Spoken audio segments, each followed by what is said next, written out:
ओमली study YouTube channel में आपका स्वागत है। नमस्कार। आज की क्लास में हम समाज शास्त्र का एक बहुत ही कह सकते हैं फाउंडेशनल टॉपिक पढ़ने जा रहे हैं, सामाजिक समूह यानी सोशल ग्रुप। जी, और ये आरपीएससी सेकंड ग्रेड परीक्षा के लिहाज से एक बहुत ही ज़रूरी विषय है। बिल्कुल। तो हम इस टॉपिक को एकदम बेसिक से शुरू करेंगे, नोट्स की हर एक लाइन को पढ़ेंगे और फिर उसे आसान भाषा में समझने की कोशिश करेंगे। तो चलिए शुरू करते हैं। सबसे पहली लाइन है, समाज शास्त्र में सामाजिक समूह की अवधारणा भी एक महत्वपूर्ण अवधारणा मानी जाती है। इसका क्या मतलब हुआ? देखिए, इसका सीधा सा मतलब ये है कि अगर हमें समाज को समझना है तो हमें समूह को समझना ही पड़ेगा। ये एक बेसिक बिल्डिंग ब्लॉक है। अच्छा, जैसे हम समाज शास्त्र में समाज, समुदाय या संस्था के बारे में पढ़ते हैं, ये भी उतना ही जरूरी है। बिल्कुल, सामाजिक समूह भी उतना ही एक बेसिक और इम्पोर्टेंट कॉन्सेप्ट है। ठीक है। अगली लाइन है, मानव समाज अनेक सामाजिक समूहों में विभाजित है। हाँ, ये तो हम अपने चारों तरफ देख सकते हैं। आप अपने आसपास देखिए, हमारा पूरा का पूरा समाज छोटे बड़े ग्रुप्स में बटा हुआ है। जैसे मेरा परिवार एक समूह है। सही, आपका परिवार एक समूह है, आपके दोस्तों का एक समूह है, आप जिस दफ्तर या कॉलेज में काम करते हैं वो भी एक समूह है। तो पूरा मानव समाज इन्हीं छोटे बड़े समूहों से मिलकर बना है। समझ गई। अगली लाइन कहती है, व्यक्ति समाज में अपनी विभिन्न आवश्यकताओं की पूर्ति करने के लिए अनेक समूहों का निर्माण करता है तथा सदस्य बनता है। ये बहुत जरूरी बात है। हम अकेले अपनी सारी जरूरतें पूरी नहीं कर सकते ना। नहीं, बिल्कुल नहीं। हमें सहारे की जरूरत होती है, बातचीत की, सुरक्षा की, और इन्हीं जरूरतों को पूरा करने के लिए हम या तो खुद समूह बनाते हैं या फिर पहले से बने हुए समूहों का हिस्सा बन जाते हैं। तो अब सवाल ये उठता है कि ये समूह बनते क्यों हैं? इसके पीछे क्या कारण है? हाँ, तो विभिन्न समाजशास्त्रियों ने समूह निर्माण के पीछे अनेक कारणों की चर्चा की है। कुछ प्रमुख कारण हम यहाँ देखेंगे। पहला कारण है विभिन्न प्रकार की आवश्यकताओं की पूर्ति। जी, ये पहला और शायद सबसे बड़ा कारण है। हमारी जरूरतें, जैसे खाने पीने की, रहने की जरूरत, ये कौन पूरी करता है? परिवार। सही। पढ़ने लिखने की जरूरत स्कूल या कॉलेज पूरी करता है। तो ये जरूरतें ही हमें समूह बनाने पर मजबूर करती हैं। दूसरा कारण है सुरक्षा की भावना। बिल्कुल, सिक्योरिटी। जब हम एक समूह में होते हैं तो हम ज्यादा सुरक्षित महसूस करते हैं। हाँ, ये तो है। चाहे वो शारीरिक सुरक्षा हो या मानसिक। दोनों। अकेले रहने पर एक डर सा लगता है, पर समूह में एक हिम्मत रहती है। और तीसरा कारण है सामुदायिकता की भावना। इसे ग्रेगेरियस इंस्टिंक्ट भी कहते हैं। ये क्या है? इसका मतलब है कि इंसान की ये एक, कह सकते हैं, नेचुरल आदत है, एक फितरत है कि वो अकेला नहीं रह सकता। अच्छा, उसे दूसरों के साथ रहना पसंद ही है। हाँ, उसे दूसरों के साथ रहना अच्छा लगता है। इसी को सामुदायिकता की भावना कहते हैं। ठीक है, तो अब कुछ महत्वपूर्ण परिभाषाएं देख लेते हैं जो परीक्षा में सीधे पूछी जा सकती हैं। जी। सबसे पहले मैकाइवर एवं पेज के अनुसार। जी, मैकाइवर और पेज कहते हैं, सामाजिक समूहों ऐसे व्यक्तियों का संग्रह है जो सामाजिक संबंधों के आधार पर परस्पर संबंधित रहते हैं। इसमें सबसे जरूरी शब्द क्या है? इसमें कीवर्ड है सामाजिक संबंध। मैकाइवर और पेज कहते हैं कि सिर्फ लोगों की भीड़ को हम समूह नहीं कहेंगे। अच्छा। समूह तब बनता है जब उन लोगों के बीच कोई सामाजिक रिश्ता हो। जैसे परिवार में रिश्ते होते हैं, दोस्ती में होते हैं। बिना रिश्ते के वो सिर्फ एक भीड़ है, समूह नहीं। बहुत साफ है। अब देखते हैं ऑगबर्न एवं निमुकॉफ के अनुसार। ये कहते हैं, जब दो या दो से अधिक व्यक्ति एक दूसरे से मिलते हैं तथा परस्पर प्रभावित होते हैं तो वे सामाजिक समूह का निर्माण करते हैं। तो इनके हिसाब से दो चीजें जरूरी हैं। हाँ, ये दो बातों पर जोर देते हैं। पहला, लोगों का मिलना, और दूसरा, एक दूसरे को प्रभावित करना। प्रभावित करना मतलब जब हमारी बातों का, हमारे काम का दूसरों पर कोई असर पड़े और दूसरों का हम पर असर पड़े, तब जाकर एक समूह बनता है। इंटरैक्शन होना जरूरी है। ठीक है। और अब एक बहुत ही महत्वपूर्ण परिभाषा मर्टन की। जी, रॉबर्ट मर्टन। और ये परिभाषा परीक्षा के लिहाज से बहुत महत्वपूर्ण है। वो क्या कहते हैं? मर्टन कहते हैं, दो या दो से अधिक व्यक्तियों का ऐसा संकलन संग्रह जो बार बार होने वाली अंतःक्रिया के आधार पर परस्पर जुड़े रहते हैं तथा उनमें हम की भावना पाई जाती है, सामाजिक समूह कहलाता है। ये तो काफी विस्तृत परिभाषा है। हाँ, और इसमें तीन बहुत जरूरी बातें हैं। पहली, दो या ज्यादा लोग हों। ठीक है। दूसरी, उनके बीच लगातार बातचीत या अंतःक्रिया हो, जिसे उन्होंने कहा बार बार होने वाली अंतःक्रिया। और तीसरी और सबसे जरूरी, उनमें हम की भावना यानी वी फीलिंग हो। मतलब वो खुद को मैं नहीं बल्कि हम एक इकाई के रूप में देखें। अच्छा, तो मर्टन की परिभाषा से ही हमें सामाजिक समूह के 3 मुख्य तत्व मिल जाते हैं। मर्टन के अनुसार सामाजिक समूह के यही 3 तत्व या आधार हैं। पहला तो है 1, 2 या 2 से अधिक लोग। हाँ, ये तो बिल्कुल साफ है।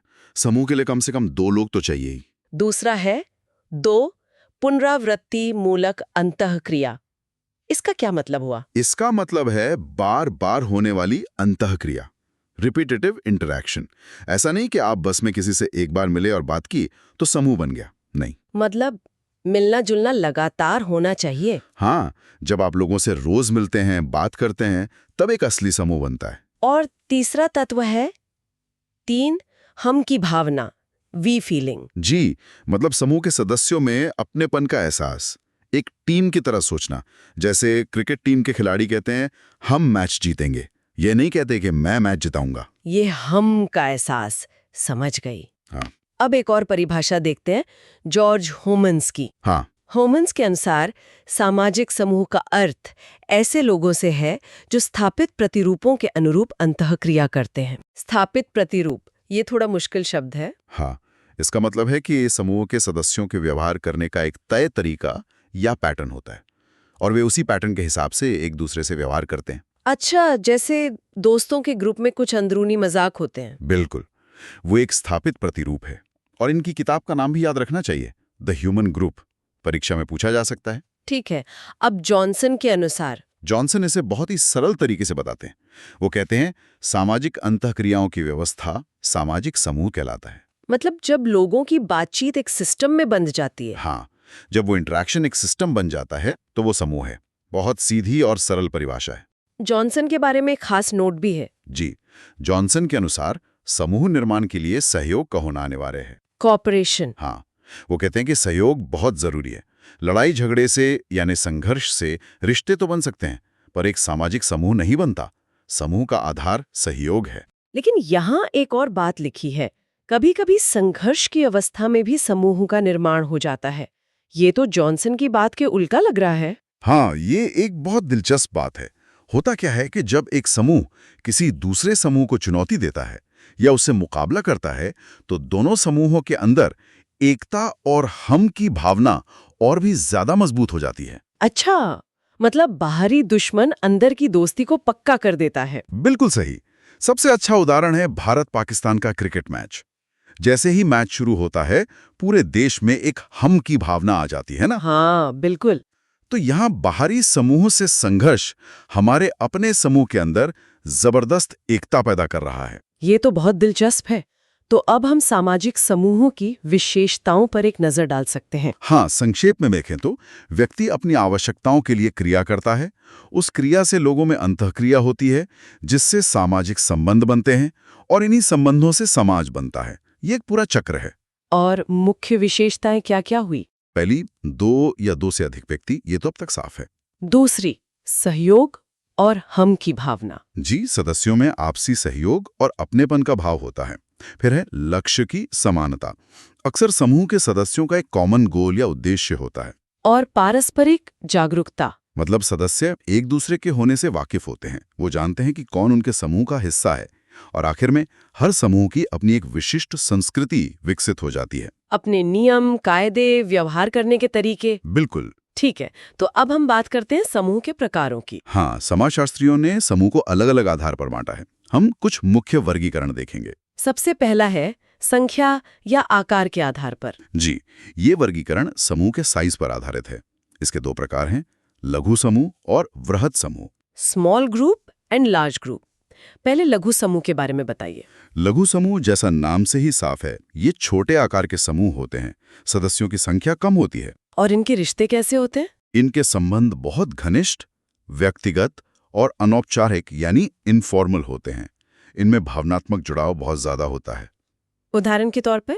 परिवार, पड़ोस, दोस्तों का ग्रुप, ये सब लघु समूह हैं। ठीक है, और वृहद समूह? वृहद समूह इसका ठीक उल्टा है। ये बड़े आकार के समूह होते हैं जिनमें सदस्यों की संख्या बहुत अधिक होती है। तो यहाँ रिश्ते उतने घनिष्ठ नहीं होते होंगे? बिल्कुल नहीं। इनमें संबंध औपचारिक यानी फॉर्मल, कम घनिष्ठ और अक्सर किसी स्वार्थ या उद्देश्य पर आधारित होते हैं। जैसे कि एक स्कूल, कॉलेज, कोई बड़ी कंपनी या फिर एक राज्य या देश। अच्छा, इस पर कुछ समाजशास्त्रियों के खास कथन भी हैं। हाँ, जॉर्ज होमन्स कहते हैं, लघु समूह प्रत्येक युग में रहे हैं। मतलब ये छोटे समूह हमेशा से समाज का आधार रहे हैं। और मर्टन का क्या मानना है? ये पॉइंट परीक्षा के लिए बहुत इंपॉर्टेंट है। मर्टन का मानना है कि राष्ट्र और राज्य को समूह नहीं माना जा सकता। क्यों? वो तो बहुत बड़े समूह हैं, क्योंकि मर्टन की परिभाषा की दूसरी शर्त यहाँ पूरी नहीं होती। बार बार होने वाली अंतःक्रिया, राष्ट्र के सभी सदस्यों के बीच सीधी और बार बार बातचीत संभव नहीं है। अच्छा, तो मैकाइवो वो पेज भी यही मानते हैं? नहीं, वो मर्टन से अलग सोचते हैं। वे राष्ट्र और राज्य को भी बड़ा समूह मानते हैं। उनका क्या तर्क है? उनका तर्क है कि भले ही सीधी बातचीत ना हो, पर उनमें हम की भावना और राष्ट्रवाद की भावना बहुत मजबूत होती है, और ये समूह बनाने के लिए काफी है। ये तो बहुत दिलचस्प बहस है। अब आते हैं दूसरे वर्गीकरण पर, जो हम की भावना के आधार पर है। जी, और ये वर्गीकरण विलियम ग्रैहम समनर ने अपनी किताब फोकवेज में दिया है। ये बहुत ही महत्वपूर्ण है। उन्होंने एक अवधारणा दी है, एथनोसेंट्रिज्म। इसका क्या मतलब है? एथनोसेंट्रिज्म का मतलब है अपने समूह को श्रेष्ठ समझना और दूसरे के समूह को हीन या कम समझना। हम सबसे अच्छे हैं वाली सोच। हाँ, बिल्कुल। और इसी आधार पर उन्होंने दो तरह के समूह बताए हैं, कौन कौन से? अंतः समूह और बाह्य समूह। पहले अंतः समूह के बारे में बताइए। अंतः समूह वो समूह है जिसके हम सदस्य होते हैं। हमारा अपना समूह। सही, जिसके प्रति हमारे मन में हम की भावना होती है। इसे हम समूह भी कहते हैं, जैसे हमारा परिवार, हमारा गांव, हमारा देश, हमारी जाति। और बाह्य समूह? बाह्य समूह वो है जिसके हम सदस्य नहीं होते हैं, यानी दूसरों का समूह। हाँ, इसके प्रति हमारे मन में अक्सर दूरी, शक या कभी-कभी विरोध का भाव भी होता है। इसे वे समूह भी कहते हैं। जैसे दूसरा परिवार, दूसरा देश या दूसरी जाति। बिल्कुल। तो चलिए, आज हमने जो भी पढ़ा उसका एक क्विक रिवीजन कर लेते हैं। हाँ, जरूर। सबसे पहले हमने समझा कि सामाजिक समूह क्या है। ये दो या दो से अधिक लोगों का संग्रह है जिनके बीच सामाजिक संबंध होते हैं, अंतःक्रिया होती है और सबसे जरूरी हम की भावना पाई जाती है। फिर हमने मैकाइवर, ऑगबर्न और मर्टन के महत्वपूर्ण परिभाषाएं देखीं। मर्टन के 3 तत्व कौन से थे, वो दोबारा बता दीजिए। मर्टन के 3 तत्व याद रख लें। पहला, 2 से अधिक लोग। हाँ। दूसरा, बार बार होने वाली अंतःक्रिया। और तीसरा, हम की भावना। ठीक है। फिर हमने समूह की विशेषताएं जानी, जैसे सहयोग, समान लक्ष्य और आपसी जागरूकता। जी। इसके बाद हमने समूह का वर्गीकरण देखा। पहला था आकार के आधार पर। हाँ, जिसमें थे लघु समूह जैसे परिवार और वृहद समूह जैसे राज्य। और दूसरा और बहुत महत्वपूर्ण वर्गीकरण समनर का था। जी, हम की भावना के आधार पर, जिसमें उन्होंने अंतः समूह यानी हमारा अपना समूह और बाह्य समूह यानी दूसरों का समूह के बारे में बताया। बिल्कुल। तो आज की क्लास के लिए इतना ही। इन सभी पॉइंट्स को अच्छे से दोहराना बहुत जरूरी है। जी, अगली क्लास में हम सामाजिक समूह के कुछ और प्रकारों पर चर्चा करेंगे। धन्यवाद। धन्यवाद।